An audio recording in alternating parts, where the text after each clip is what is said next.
लोग उनको फॉलो करते हैं। प्रधानमंत्री ने अपना बर्ताव प्रधानमंत्री जैसा ही करना चाहिए। आपकी श्रद्धा है, आपके मन में रखो। आप लोगों को भ्रमित मत करिए कि मैं खुद एक बाबा हूं, मैं खुद एक भोले महाराज हूं।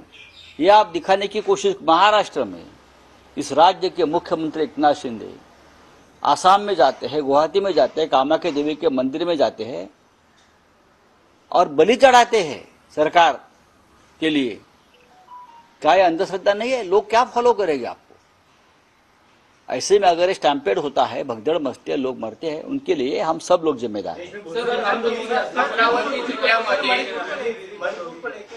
का बयान है कि अब तक 11,000 से ज्यादा जो है लोगों को 11,000 से ज्यादा मामला दर्ज किया गया और 500 लोगों पर FIR की गई है। और जो लोग पहली बार हमारे महाराज के मुंह से मणिपुर का जिक्र हुआ है। मैं उनका आभार व्यक्त करता हूं। इस देश में मणिपुर है, ये आपको अभी पता चला भाई। मैं आपके प्रति आभार व्यक्त करता हूं। मणिपुर को जिस तरह से आपने नजरअंदाज किया था, वो आप बहुमत जाने के बाद आपको पता चला कि मणिपुर बहुत गंभीर विषय है और मणिपुर के बारे में बात करनी चाहिए। अमरावती जिल्ह्यामध्ये जून महिन्यात 24 शेतकऱ्यांनी आत्महत्या केलेली आहे। आर्थिक बोजामुळे आणि पाऊस न पडल्यामुळे ही आत्महत्या। आता लाडकी बहीण योजना आलेली आहे,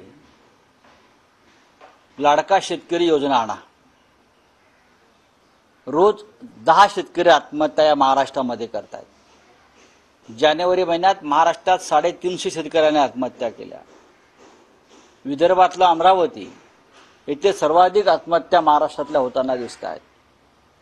ह्याच्यावरती राज्याचे अर्थमंत्री, राज्याचे मुख्यमंत्री यांनी अजूनपर्यंत भाष्य केलं नाही।